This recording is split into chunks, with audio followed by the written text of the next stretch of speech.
All right, now we're on air. Welcome everybody to the third episode of the Rovertime podcast. I'm your host, Minding Freedom.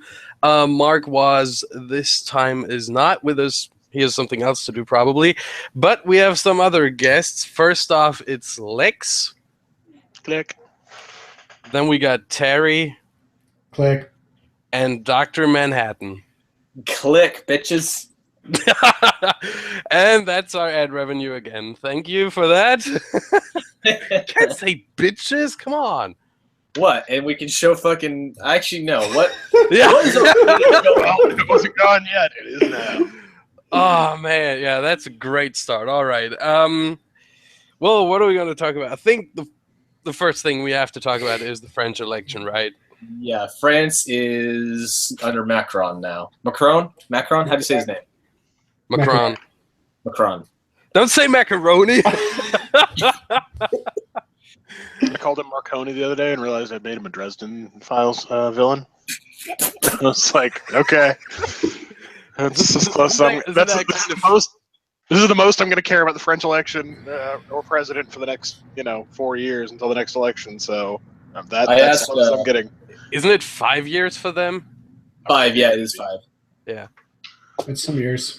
So weird. In Germany, it's even weirder. You have some states that vote every 4 years, some vote every 5. It's a clusterfuck in all of Europe. But yeah, 5 All years. I know is that I tweeted at Patty Politics because she said something about it. And I was like, I wonder if this is how Vichy France started back in the 40s or the 30s, whenever the hell that happened. You know what I mean? So that was a fun little bit. All right, the conversation's dead because of me. Now we can move on. That was a great job you did there, Doctor. Great job. This is the thing. The U.S. and the U.K. had very different elections than France, and I know the comparison was super easy to make. Be like, well, this will be the third time's a charm, and we'll have real, movement in the other direction. It's like, well, sorta, because the U.S. was at a very large turning point where we had had 8 years of Obama and a very long slide towards the collective side, right? Even W was very collectivist. He was neocon collectivist, but he was still collectivist and not nationalist, right? They were both global guys, and Bush 1 and Clinton were both globalists too. The UK had been headlong to the globalism movement and had been basically spearheading it, and they had to say, no, we aren't going to do this. France has always been a bit, like, xenophobic might not be the best word, but I think it's the most accurate. Like, separate the baggage of being xenophobic. French people are. They're the worst tourists. They hate other people. They want their language. They maintain their culture with a passion on the personal level. So they're not nearly in as much danger. They didn't need a referendum election to be like, we are French and we will be French. That's not really at risk. Yeah, so they could continue. There's even some quota on French music to play on the radio. Every radio station has to play at least, I don't know what it is, 30%, 20% of something French music. That's from the language. France is so culturally insulated. They have a colony on North America that has the same standards in Canada. Like, right? There is no risk of French culture dying out in a generation. But it has protections right now. Yeah, but I mean, you do know that Canada is under the British Crown, right? Yeah, not Quebec, man. Not Quebec. Let them try. Well, technically, they are. Well, it doesn't fucking matter what technicality. They're still speaking French in Paris. Listen, technically, all these countries have freedom of religion, and we'll see how well that works out when one of them, actually becomes Muslim majority. Pro tip. What was that? It's a pro tip. It won't. Yeah, I hope. Here's the guy. The demographics are always one of those interesting things, because if you go back 30 years and say, well, what will the United States look like? And they were just completely wrong, because birth rates change over time in really unpredictable ways. You can get a ballpark on it, but nobody knew that white people were just going to stop having kids, because nobody could predict what the economy was going to do. And nobody expected a recession. Right? Yeah, or the timing of it, and like where Yeah, it lines exactly. up with people when they're in their lives. Like people can just be like, "Oh, I don't want to have kids now," and then but it's the idiocracy opening where like, "Oh, we're gonna wait till the right time to have kids," and then you try to have kids, and you're like, "Oh, we're barren, and we're not gonna have kids." Yeah, no, one of us is dead, one of us is barren. Right? Yeah. So, and you have the trailer park bumpkins who. I would pay so much money to see what Terry Crews as a president in any form would be like. I'm just saying. We're talking about idiocracy. Yeah, would he be called Terry Crews or would he be called Herbert Camacho? Yes. No, I want to see the actual actor as president. Okay. People have been talking about The Rock running, and I'm like, I could live with that. I might vote for that. Well, people have been talking about Kanye West running. Oh. So Kanye West himself has probably been talking about running. yeah. He did. I think he even like registered his campaign or not a campaign, the domain for his campaign already. I think he already bought Kanye 2020. I'm like, okay. Now I have to like look this up. So there have been a couple of like more or less serious celebrity names of people who have been like, I will, or people who have been trying to lobby them. Like Tom Hanks is one of them. There are people who wanted to draft him for the Democratic Party. I'm serious. There was a legitimate, that might not be a horrible idea because they have nobody that has any personality or appeal to voters. Yeah. Life's like a box of chocolates. You never know what's going to choke you to death. Here's the thing, though. You go back to Hillary's run. Uh-huh. A literal unknown, 3 years in the Senate, came up and was like, "Nah, I got this," and just took the nomination from her. The entire rest of the field. That's how bad every other Democratic candidate was. That they were like, "Yeah, let's roll the dice on this unknown black guy from Illinois against one of the most famous bipartisan senators ever to run for president." With a decorated military hero, and not for killing people, right? Yeah. Like that made sense to the Democratic Party then, and it hasn't gotten any better. There's no like up and coming stars who are like championing their cause. But think about it. Just go back in time. Not Obama. He was. I gotta give him that. He was very charismatic. Oh yeah, easily. Oh yeah. But if you go back like Clinton. I mean, Bill, not Hillary, of course. Because he wasn't charismatic. Oh no, he was. He was very. Yeah, what? Bill was extremely charismatic. What? Yeah. Dude, I thought his charisma completely consisted of get down on your knees, and that was it. But okay. I mean, maybe. Like, here's the thing: he probably raped some women, but he definitely slept with a lot more women who he definitely didn't have to rape in any way, shape, or form. That was definitely a skill he had. Everybody. Right? He had sex with lots of women. He might have raped a couple of them, but he definitely didn't rape all of them. I had sex with lots of women too. If my wife was Hillary Clinton, I'd be so. No. I'd be afraid of my dick burning out from the sulfur of her vagina. Doctor, shut up. I want to apologize. Sleep around. I want to apologize for bringing up that topic. No, fuck that, man. But okay, we go back one more Democratic president, Jimmy Carter. He wasn't charismatic, was he? No, but he was very likable. He was not somebody you would like always wanted to hang out with and have long, deep conversations with in his prime. But he was somebody that you really trusted. And to this day, I still think Jimmy Carter might be the nicest man to ever be president of the United States, and might have been the most earnest, wanting to do the best thing for the country, and just totally unable to do it.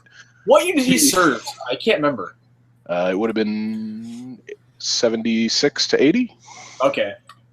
Yeah. So probably. Yeah. There's a bar here that has Jimmy Carter Thursdays.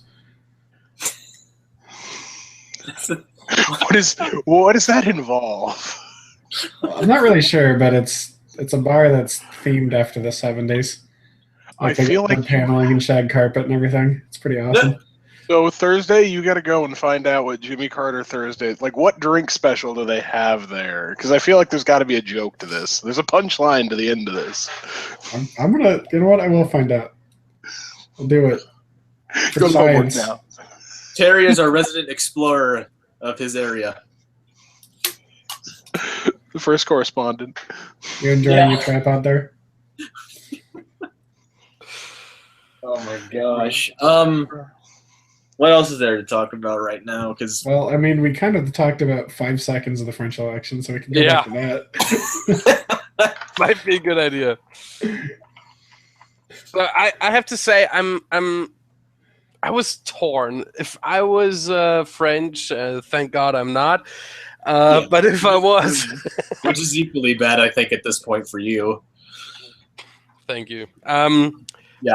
What I was trying to say, if I was French, I probably would have abstained from the vote. I wouldn't have voted for any one of them. Really? Because, well, Le Pen would have made France much worse economically. All of her socialist policies.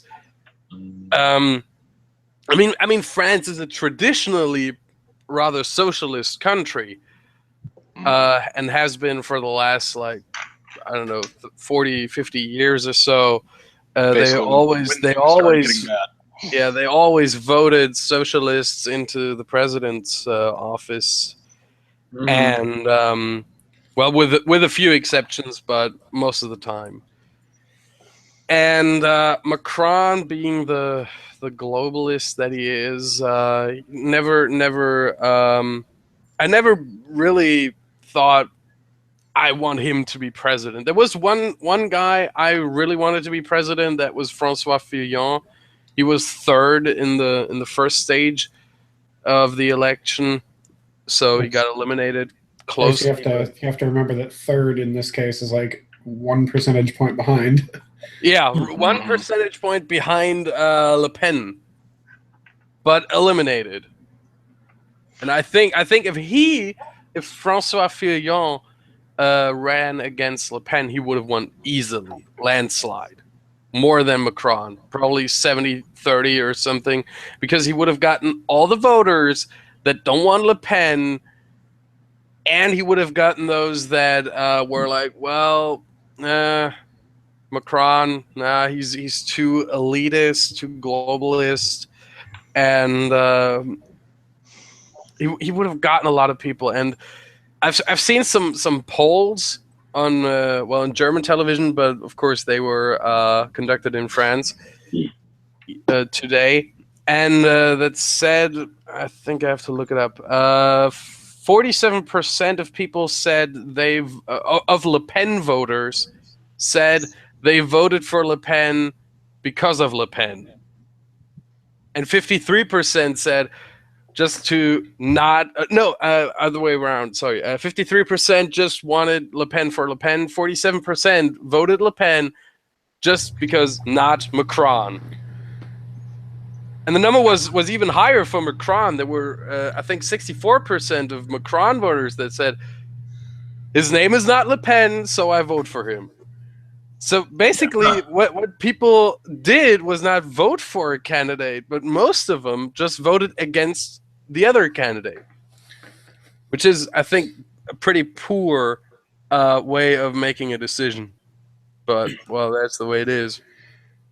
That's how I know for the U.S. election, that's kind of how the media, I think, originally tried spinning a lot of the voting early on. I think that was abandoned pretty quick, but I remember hearing that too.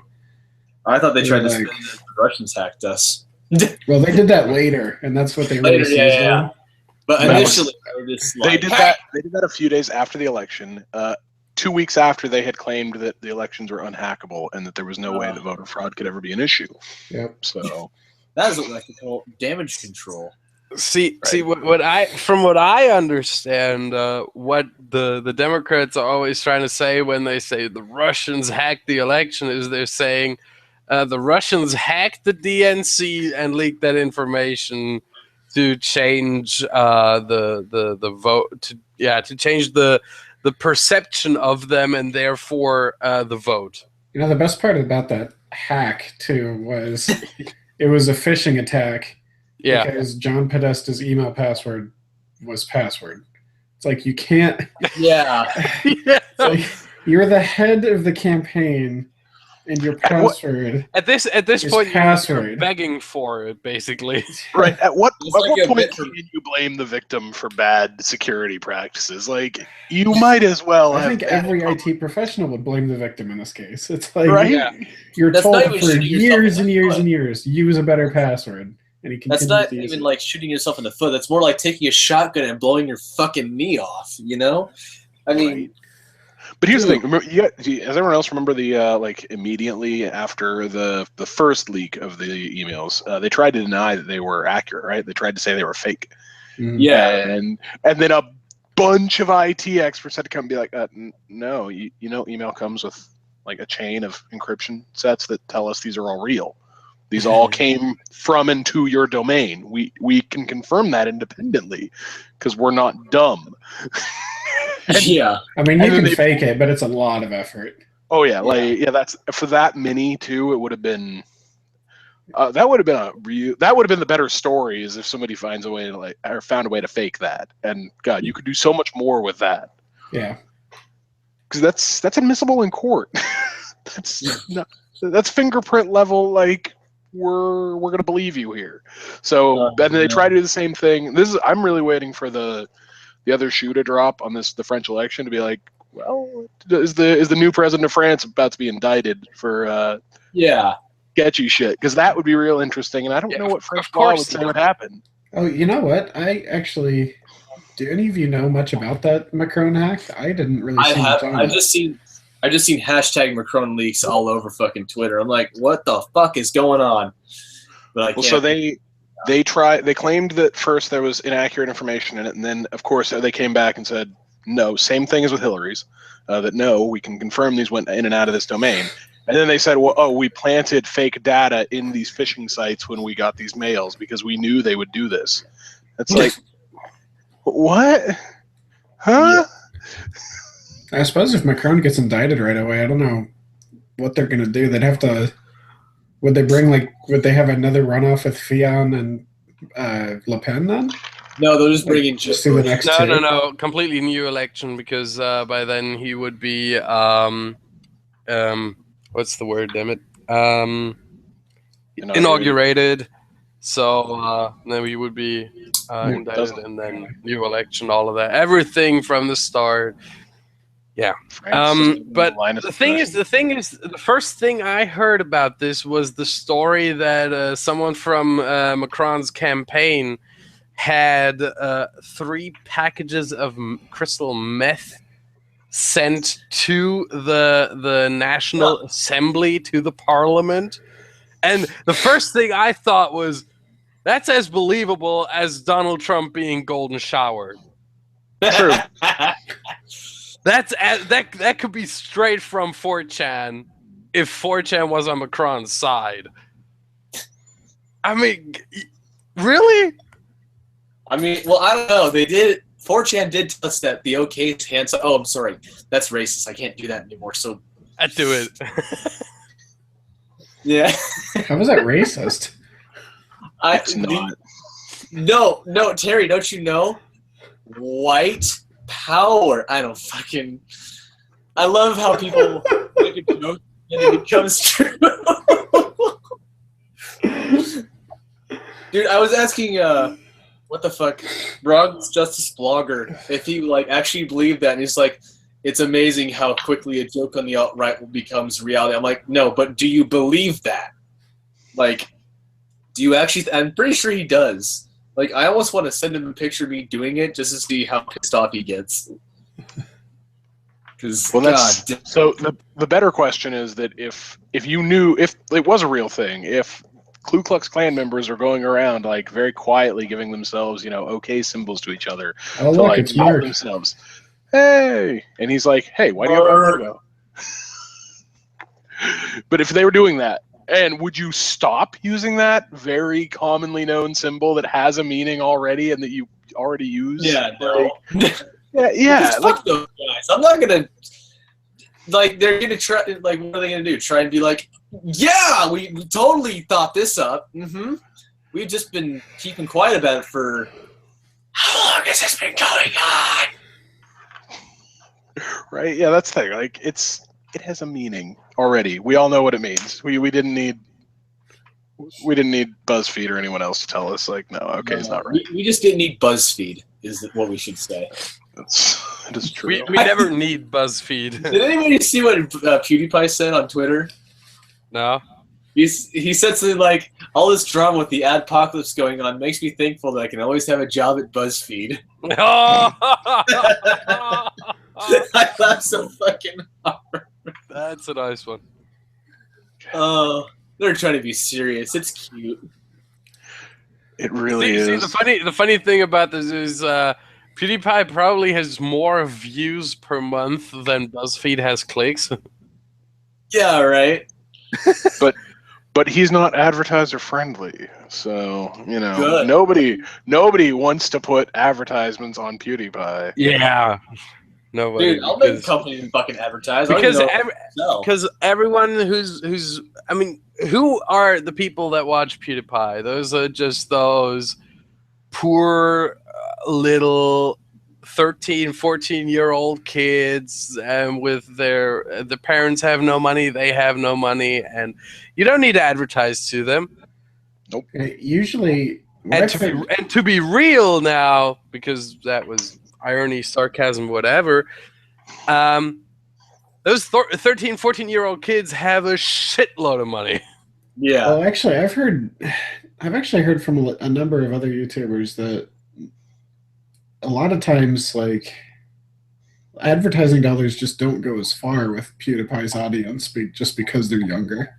Mm-hmm. I mean, they might have money, but I don't know, they just don't spend it as much, or whatever it is. Yeah. Well, it depends on the advertiser. I mean, you can't advertise for a car on PewDiePie's channel. That would be bullshit. I've heard I've heard little like examples, like he'll play a certain game or whatever, but the developer doesn't necessarily see very many more units move, especially for how many views this video gets.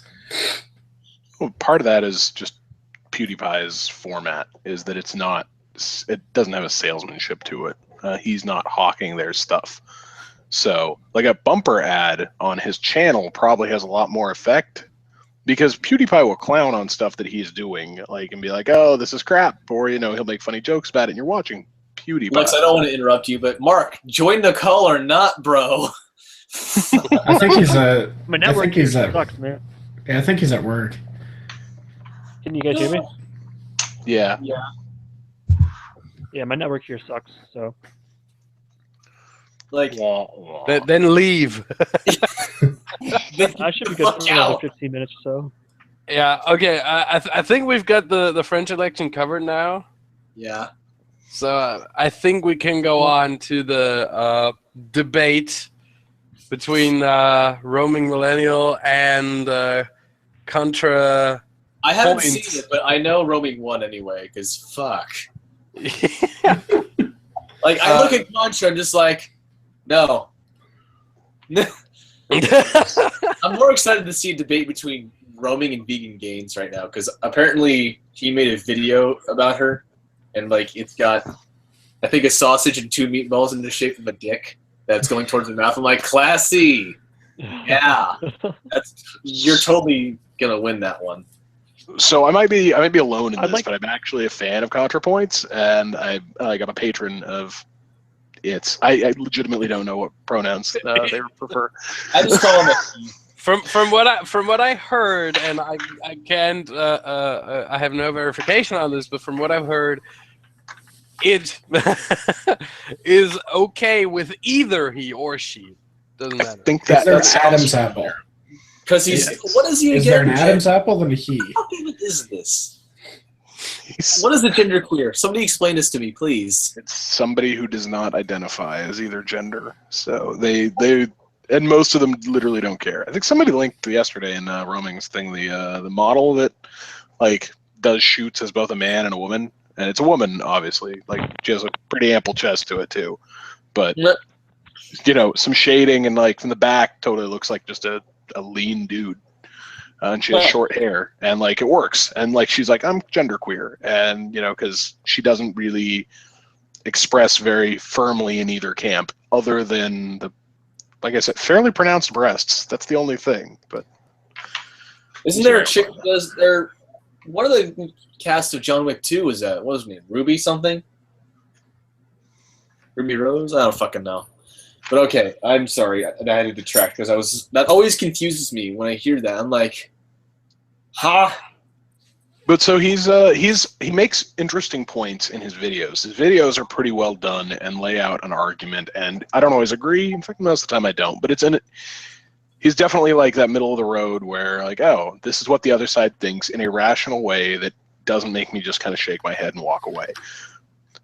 And he's entertaining in most of his videos. There's good production quality, so awesome. But yeah, in debate format, so I watched snippets of his thing with Blair, and I watched the whole thing with Roaming, and he has a real problem like moving from point to point. He starts from a position, and then the whole conversation never moves beyond that one position, while everyone he's talking to tends to continue moving and, you know, making new arguments and new points. So by the end of it, you're just like, oh yeah, that guy didn't sound very bright. Yeah.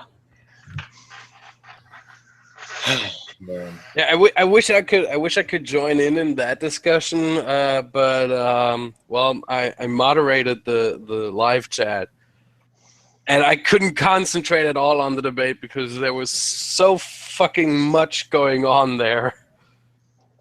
It was just ridiculous. I mean, you had three kinds of people in the live chat. You had the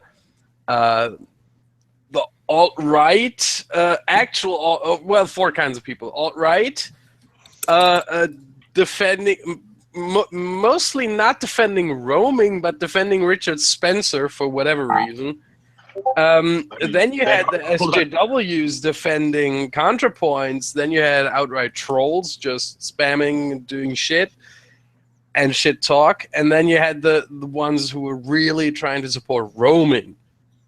Really saying free speech and all of that, and interview and all of that. So, out of all of those groups, I understand the alt-right and actually agree with the alt-right in that scenario more than the others, because nobody was attacking Roaming per se past the first 10 minutes.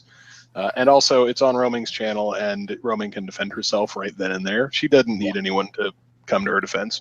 Roaming can totally go scorched earth on a motherfucker if she has to.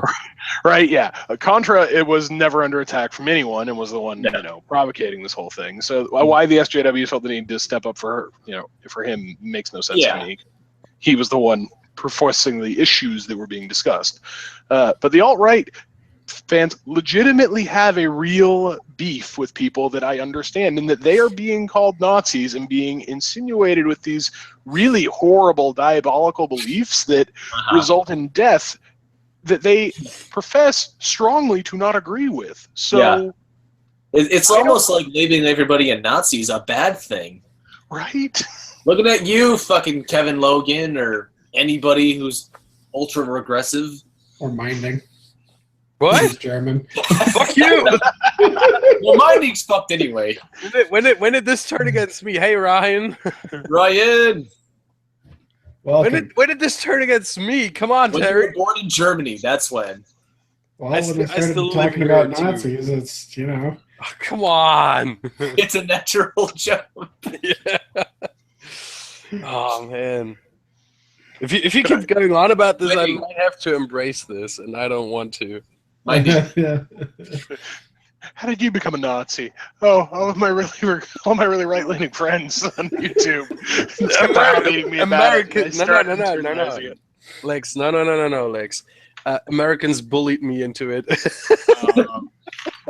They made fun of me so much, I was just like, hey, Sieg Heil. Yeah.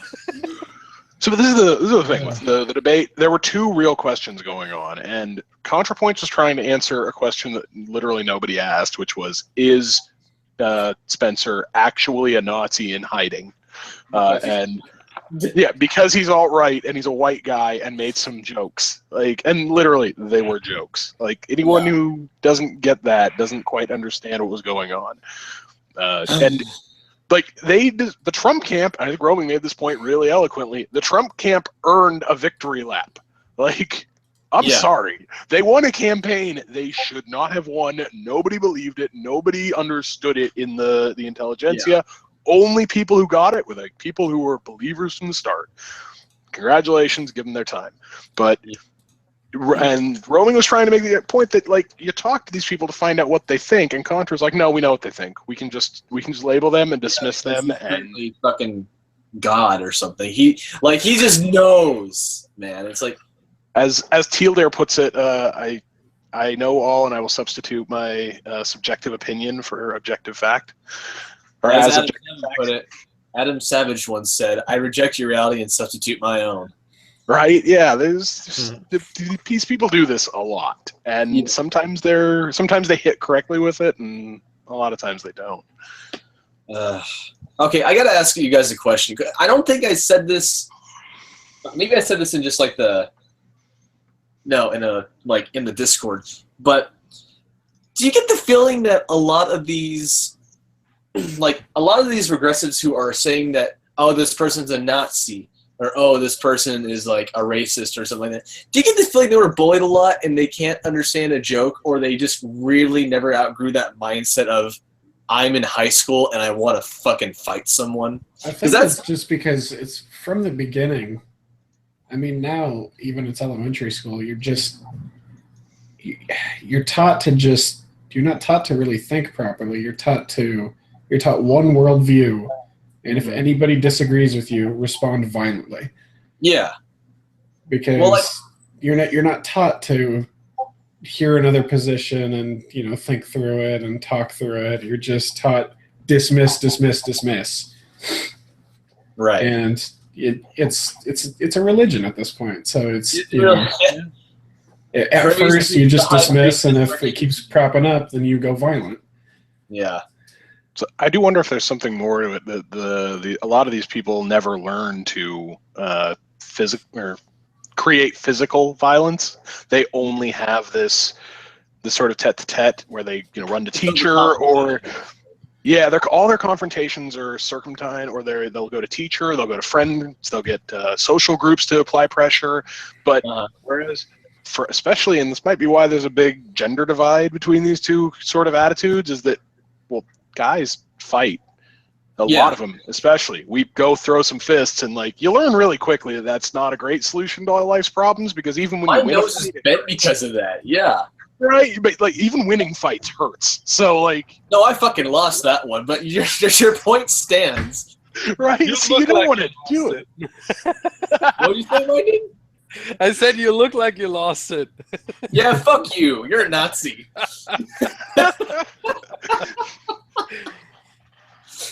But no, I think a lot of these people never found that outlet, and so they found a way that works to affect change in people, and just keep trying to hit that button until it stops working, and they don't realize that it stops working about in your early 20s. Yeah. In general, unless you get really, really good at it, and then you go into politics. But then they don't get good at it, and they just bitch. Yep. And these are the people who have failed at life in general. Nothing changes because it's all the same. The world's yes, the what you got. Oh my gosh. See, while we're talking about being challenged with different worldviews and different views of different opinions, I recall we can call it an episode of my life in high school, basically. During history lesson, we were talking about who was responsible for the First World War, which is a big issue in Germany. There are still some people in Germany saying we were responsible for both world wars. And historians to this day don't agree on this. I think they all agree on the second. They all agree on the second, but the first, there are a lot of a lot of different opinions, and they range from Germany. Well, a few say that Austria, Serbia, with the guy who shot the Crown Prince of Austria, Franz Ferdinand, and then say and there was one of it. Yeah, shut up.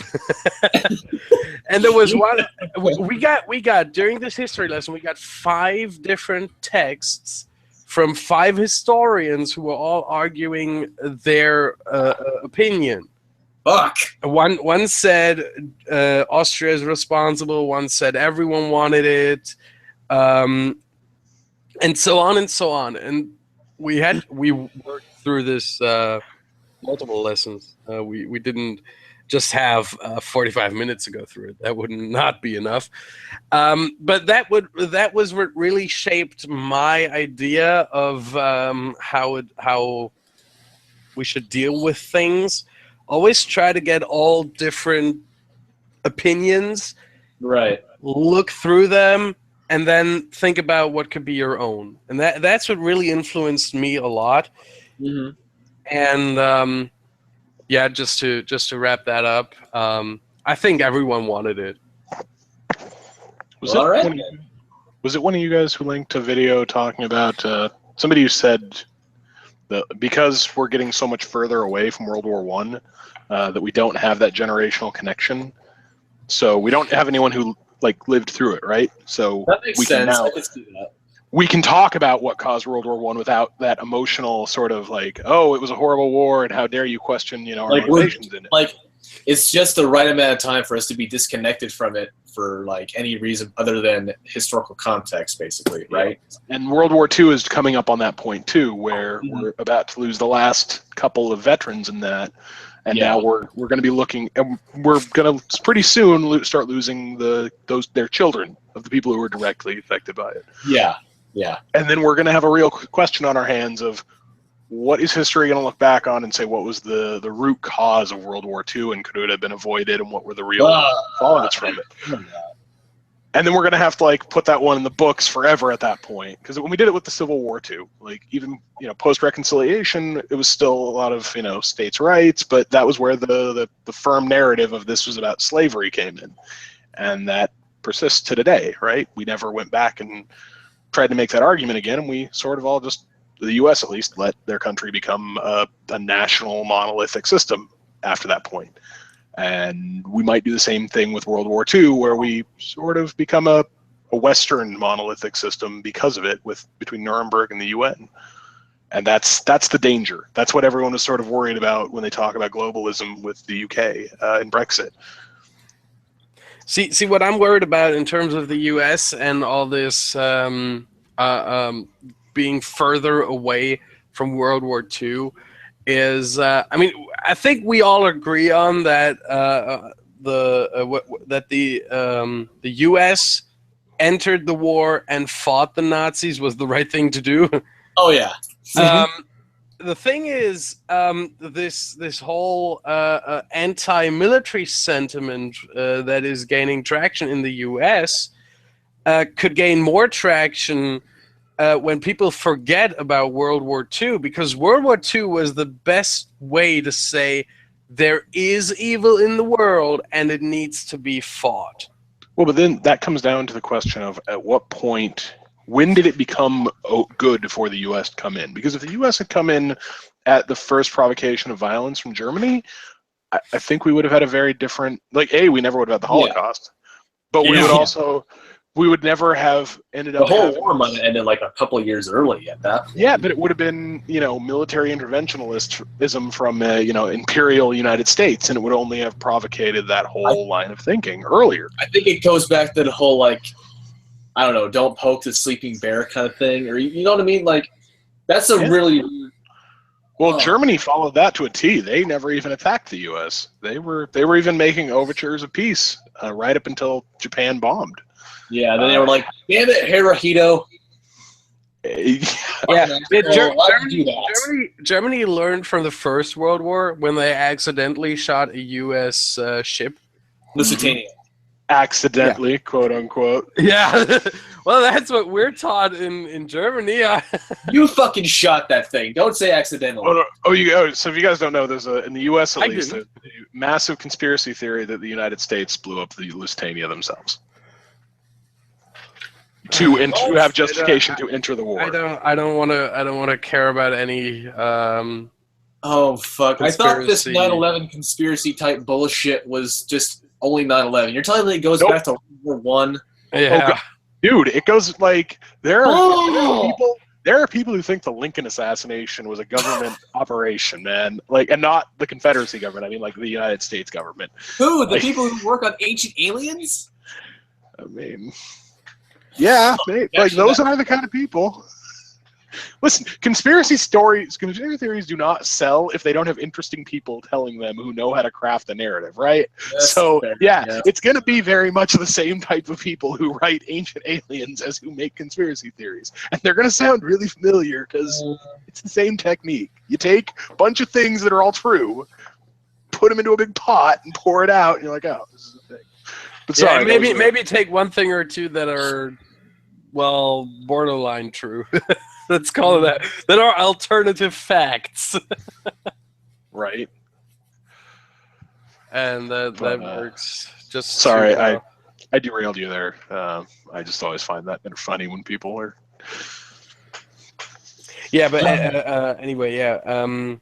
The World War One, the entrance World War One. Where were we? Damn it! We're talking about Hitler not picking a fight with the U.S. Oh, and yeah. not letting us leave. And when is it Yeah, Germany okay learned from for? that. When is it okay for a superpower or even a major dominant military power to come and say, "Nope, kids, you got to stop fighting"? Like, when does that become acceptable? Because we know after you kill 6 million Jews, acceptable. We all agree there. Yeah, World War II teaches us on that. Does it though? I think it gives a really. It does, because it could have been prevented if the U.S. came in earlier. Well, I mean, So- if you look at the two more recent wars, the Korean and Vietnam, Yeah. both those times it was pretty much just to prevent the spread of communism. There wasn't like a big cataclysmic event like the Holocaust first. You know what communism communism is does, right?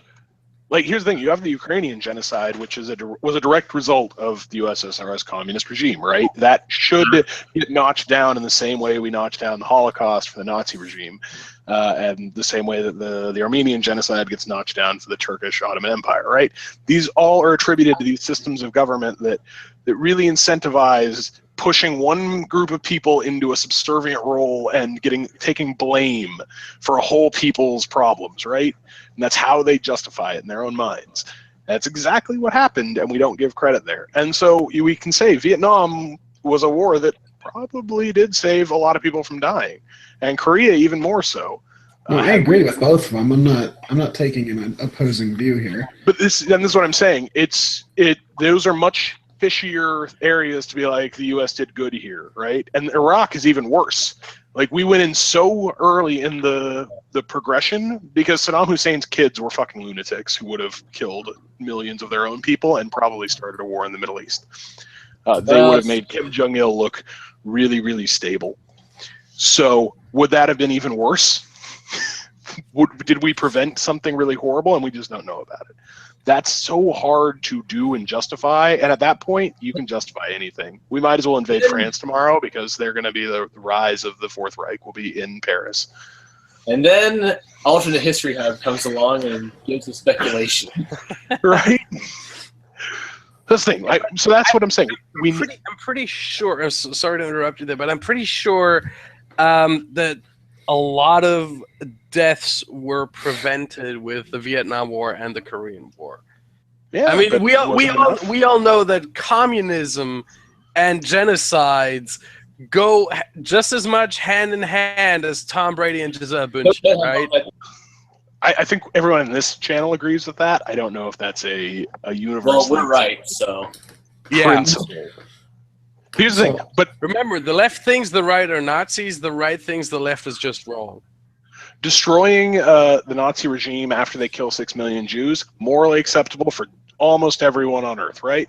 Yeah. So you gotta step it back. Like, where did it start being okay for like the vast majority? Well, if we want to talk about Iraq again, I mean, to be, if I remember right, I believe Saddam had used WMD before, which is why he went in the second time when he threatened. Yep.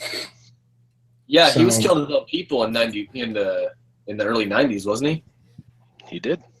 Yeah. So I think that's why we went in mainly, is because all the intelligent groups of the West said, well, he says he has WMD and he's going to use him again, and he's used him before, so we don't really have a good reason. It was more that he postured as he did. Like, that's the thing. He wouldn't come out and say it, but he made all the appearances that he had a vibrant nuclear weapons development program and had all of his chemical weapons hidden away, and he made it difficult for UN inspectors to verify that he didn't, because he didn't want his enemies in his region to know he didn't, or had a very limited capacity. Yeah, may I add some information to it? At the time, the U.S. intelligence community and many other intelligence communities in the Western world had the information they didn't have the information, but they were not more than 90% sure that Saddam had WMDs. And from what I've heard from security circles, is that 90% safety on an intelligence information is just safe information. Yeah, I mean, it's hard to look at them and say, oh, you guys really, really screwed that up and we should never have gone to war. How could you? Like, that's easy to do in hindsight. It's a little bit harder at the moment, and especially when you have somebody who can destabilize the world and will be an ongoing threat. Because all he kept doing was consolidating his power in that country. It wasn't like he could have been gotten rid of. Yeah, and that's what I just want to say here right now is, at the time, the decision that President Bush made was the right one. In hindsight, we know he didn't have WMDs. Hussein, that is. Of course. He didn't have WMDs, and the decision was not the right thing to do. But George W. Bush didn't have this information. The information he had was, we're more than 90% sure he has WMDs. Mm-hmm. What do you do with that now? And I think all of us, if we were in that position... Cry havoc and let slip the dogs of war. Well, I think Trump is in the similar situation with Syria, where if this was a chemical attack and all the information he's seeing says chemical attack, all right, proportional response, and you go shoot the missiles, right? And that at least it wasn't a full-scale invasion. Might have been a waste of money, might have been inappropriate, but Trump committed to non-interventionalism is the wrong word, but to stay out as much as possible during the campaign. No, isolationist is even more than non-interventionalist. Is it? Or Isolationist would be like, even if everyone's fighting, we don't give a fuck and we don't trade with anyone and all of that. Isolationist is being completely, let's say, self-dependent, which is impossible. Well, I'm a fucking idiot. Yes, you are. So Trump would at least I'm not a German. Shut up. Wow. Anyway, Trump would probably best be described as non-interventionalist. Just says we're not interventing with military, but we're still trading. We're still taking in at least some immigrants on our terms and all that. But at least you can come to our country, and we're not just immigrants. We're also taking tourists and all that. But anyway, the thing is, what the Trump administration did there in Syria, to me, was just, it's hard to say this, but beautiful. Yeah, I don't really think we had a choice in the matter, to be honest. Yeah. unless we just, no. unless we wanted more Russia, seizing parts of Ukraine, etc., etc. I think I didn't make my point all that clear. What I'm trying to say is the way they did it, the way the Trump administration intervened in Syria, Intervened. Thank you, intervened in Syria, and the let's say the non-commitment afterwards and all that's what I think was beautiful, because the punitive expedition, as it is called within the military, was the best way to deal with this. There's someone misbehaving. What? The proportional response. Yeah, the proportional response. Just there was someone misbehaving. We're penalizing them with this one missile strike, and they will learn from it. We will show them there is more disadvantages to that than there are advantages. Well, and then there's the whole thing of it wasn't so gross that you can't walk it back either, right? Like, if we find out later that this was a false flag operation and that U.S. intelligence was completely misled, and that there's justifiable reason for that, a big pot of money and like a couple of jet aircrafts to Syria makes everything okay, right? There were a few people who died, but we gave them warning about these strikes, so that's on them. No Russian died. No Russians died. There were a few Syrians who died, and that's a tragedy. But like Syria was warned about the strike, so I question how people died unless Syria was dumb.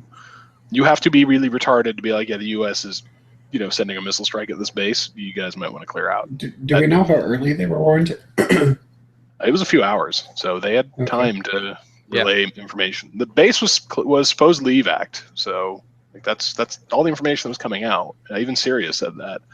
So the people that died there, if they were real, then why were they there? And the thing is, that's why I call this airstrike beautiful, because even those small details are perfectly planned. And I have my personal favorite in the Trump administration. I'm going to attribute it to him because he is probably responsible for it. What's the title? James Mattis. Mad Dog. Secretary of Defense. Secretary of Defense. Thank you. I think he was responsible for most of the planning, and he did a great job. I think he always did a great job his whole life. I'm really an admirer of his, and it was just, from a military standpoint, it was just perfectly planned. I think what we're seeing here is the result of a president who's actually empowering his military officials to do their jobs. Yeah. I agree. And the only risk you run there is that there's going to be a swing, like a pendulum swing back, where they've been so withheld for so long that they're going to want to, rush out and execute so quickly and swiftly and so forcefully that everyone remembers that that's their role. I think they balance that well. I don't. Yeah. Yeah. I think Mattis is the right person for that, for balancing that. The good part is, Trump is still, the final decision maker. So I think that helps a lot. I don't think he's going to do anything too brash. One hopes. This is the thing. I think he's stuck in a weird situation. And this is the Syria attack is a really good example of a lot of things. And one of them is, I really question the intelligence community's, abilities at times, because this seems like the most dumb thing for Assad to have done, right? The motivation is completely absent in my mind for why he did this chemical attack. But everything else makes sense after that. If I can accept that he did the attack, Trump did nothing wrong. But somebody someday will have to explain in a history book why Assad thought that was a good idea, or that, how the U.S. was fooled into thinking he did. I'm sure you'll have history books with both. God, I hope so. Or, a really good Hollywood movie about it. Either way. There you go. Yeah. And anyway, I think we have one more topic to talk about. Hillary is back. In what way? She proclaimed she is now the resistance, Oh my! and And she, took responsibility for the defeat with placing whoa. took responsibility for her defeat by placing the responsibility on everybody else. Yeah. So what she said, I'm gonna quote here. That's like washing your hands in shit and Shut saying up, they're shut up. clean. Shut up. What she said, and I quote, "I'm now back to being an activist citizen and part of the resistance." You know, guys, this is the best news we could have ever got. Because Hillary being involved means they are destined to lose. Because you can definitely have a resistance in a democracy, right, guys? That's how that works. Make no mistake, that's a threat to our democracy. Unless I do it, in which case, fuck all you bitches. I am the resistance.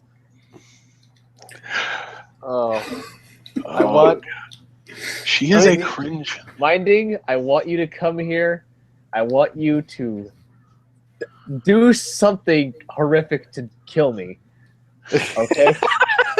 I'd be glad. Hey, Minding, do you have any access to any of the old gas chambers? Yeah, or the furnaces. It's hard to transport them to the U.S. No, okay, just send me there. I've always wanted to see another country before I died. I mean, they all don't work anymore, but some of them are still standing and are now part of a museum. All right, I'll just go. I'll bring a 9mm with me. I'll just kill myself in one of them. That'll work just as well. Yeah, Auschwitz is a museum now. Oh, I mean, so what do you guys think of the stuff in New Orleans? Because that made me think of this, where so in Germany you have all of these kind of memorials to the Holocaust, so that you don't forget it, because it's definitely one of those things you never want to forget that it happened, because you learn from that. People lost all their lives to do it. And I felt, when I lived in New Orleans, I felt like most of the monuments to the Civil War and the Confederacy that were there were the same way of, hey, these are monuments more to a bad thing that happened, and that you can get over that and move past it, and you can have a civil war in a country and suddenly have the most patriotic people be the losers of that war. Yeah. That defines New Orleans pretty much to a T. It was a city destroyed by the Civil War, and they built a bunch of monuments, and they've been good, and now they're getting torn down. It makes me kind of sad. People got no respect for fucking history, man. It's part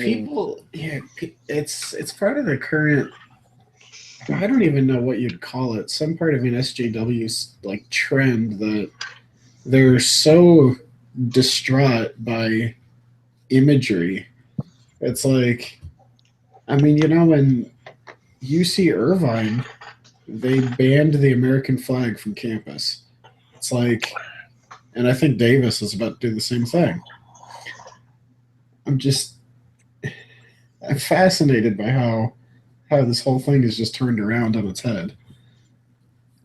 I mean, and I get the gut response of wanting to do that, because we have this guy who was obviously a huge racist, and part of his ethos was the Confederacy.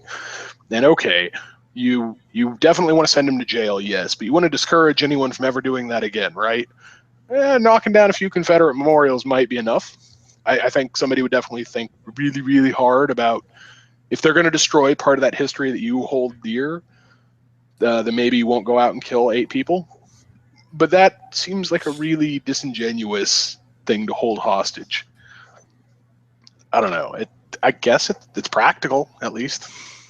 I really don't think knocking down you're destroying history. I really don't think it's a good idea ever. No, I don't either. But is it at least rational for them to be like, yeah, if we attack something these people love, they won't come after us. They won't try to instigate these acts of violence if they know there's consequences. Is that reasonable? Oh, I think you're getting into kind of a morality discussion. It's like, well, where do you get your morality from? And Yeah, I don't think it's ever acceptable, but unfortunately, my morality seems to have become a lot less popular as of late.